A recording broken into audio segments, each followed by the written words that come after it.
Agaseke k'amakuru mu karere ngapfunduriye muri Uganda. Urukiko rw'ikirenga rwimuye isoma ry'urubanza rwa Kyagulanyi Robert wari kandida ya perezida mu matora yo mu kwezi kwa mbere wasabye ko urukiko rutesha agaciro ikirego cye.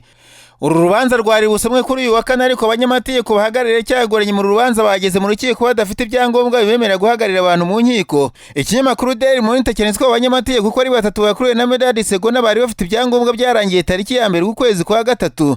Perezida w'urukiko rw'ikirenga wari ukuriye inteko y'abacamanza mu rukiko rw'ikirenga Bwana Alphonse Owinidoro yahise asubika uru rubanza avuga ko ruzakomeza kuri uyu wa gatanu. Aba bagabo babonye ibyangombwa. Uyu mucamanza uri no mu batumye Bobi Wine akuramo ikirego kuko ngo ari somoho mbike wa Perezida Museveni uregwa, yavuze ko bahawe igicamunsi cy'uyu wa kane bagashaka ibyangombwa, cyabura bagashaka icy'agateganyo, kandi nabwo ngo yashyizemo inyoroshyo kuko uru rubanza rufitiye rubanda akamaro. Kandida Perezida Kyagulanyi yasabaga ko urukiko rw'ikirenga rutesha agaciro itorwa rya Perezida Museveni kuko yibye amajwi. Yikomye inteko y'abacamanza kuko yavuga ko nta butabera bwa nyabwo yabona kuko bose ari abambari ba Perezida Museveni. Iki kirego nubwo kivuye mu rukiko hari abandi bakandida bashobora kuzagikomeza, bagasaba ko amatora yatsinzwe na Museveni ateshwa agaciro hagakorwa andi aciye mu cyo bita umucyo. Amahanga yavuze ko aya matora yaranzwe n'imvururu zaguyemo abarenga 100, ariko ubutegetsi bwa Uganda bwemera ko hapfuye abantu 54.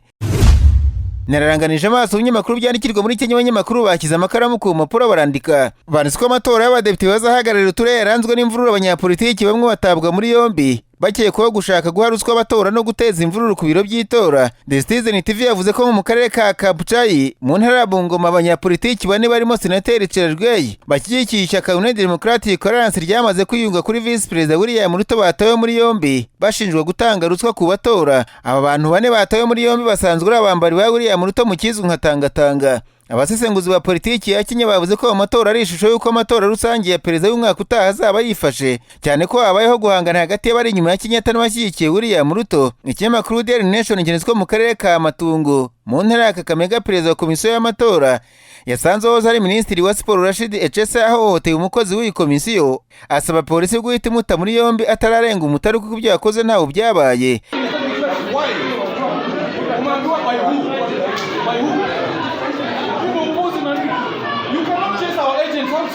Ibinyamakuru byanditse ko mu ntara ya Makueni niho abaturage batitabiriye gutora intumwa za rubanda ku bwinshi. Ahenshi mu ntara y'amakuru haturuka avuga ko amatora aranzwe n'akavuyo kandi abakandida benshi batawe muri yombi. Amazina ahanganye mu gushaka intebe nyinshi mu nteko harimo William Ruto, Raila Odinga, Musalia Mudavadi na Moses Wetangula. Amatora akomeye uzasimbura Uhuru Kenyatta ku mwanya wa perezida w'igihugu ari mu kwezi kwa 8 umwaka utaha. Ninyebeje muri Kongo Kinshasa, abanyamakuru bicaye imbere mudasobwa barandika, banditswe imibare y'abantu biciwe mu gitero cyagabwe n'umutwe w'inyeshyamba za ADF mu ntara y'Ituri ugeze kuri 14. Mbere yari havuzwe abantu 6 gusa. Radio Okapi yavuze ko iki gitero cyagabwe ahitwa Mamberenga muri teritwari ya Irumu muri iyi ntara. Icyo kinyamakuru cyavuze ko muri abo bantu 14 bishwe muri bo 10 ari abaturage b'abasivile, abandi 4 nabo mu mutwe w'abarwanyi w'inyeshyamba zikomoka muri Uganda. Abaturage bavuga ko uretse kuba abantu barishwe umutwe wanasabuye abaturage ndetse utwika n'inzu. Icyakora amakuru ahaturuka aravuga ko bagahenge bigaragara ko kagarutse nyuma y'uko ingabo za leta ya Kongo FARDC zatangiye kuhagaragara zinashakisha ahantu hose abarwanyi baba barengeye. Agaseke k'amakuru mu karere ngapfundikiriye mu Burundi, abanyamakuru bakojeje ba muri no barandika, banditswe amasendika birakomeye y'abakozi mu rwego rw'ubuzima mu Burundi yikomye minisitiri w'ubuzima amushinja kuba nyirabayazana mu micungire mibi y'umutungo ndetse n'ibibazo biri mu micungire y'uburuhukiro bw'ibitaro cyangwa se morgue mu ndimi z'amahanga kuko ngo afitemo inyungu zihariye. Ikinyamakuru Iwacu cyanditswe amashyirahamwe uko ari 2 ari CNTS na Sinapa yandikiye minisitiri w'intebe Arengiyome Bunyoni amumenyesha ko urwego rw'ubuzima ntaho ruzagera rugitegetswe na minisitiri Dr Tadei Ndikumana.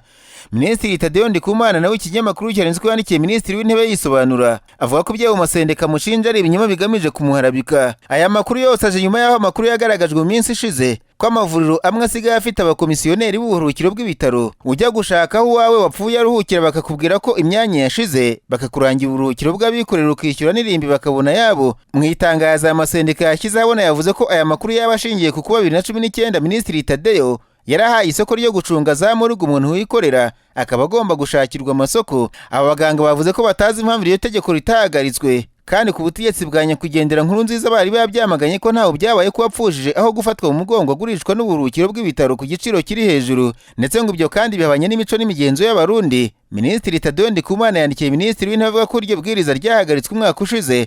Arashinja abaganga gukoreshwa n'akaboko katagaragara. Uyu mutegetsi muri minisiteri y'ubuzima aranashinjwa ikimenyane n'icyene wabo ngo utanga akazi cyangwa se kugahindurirwa n'ubwo byose yabihakanye agaragaza ko ari amatiku.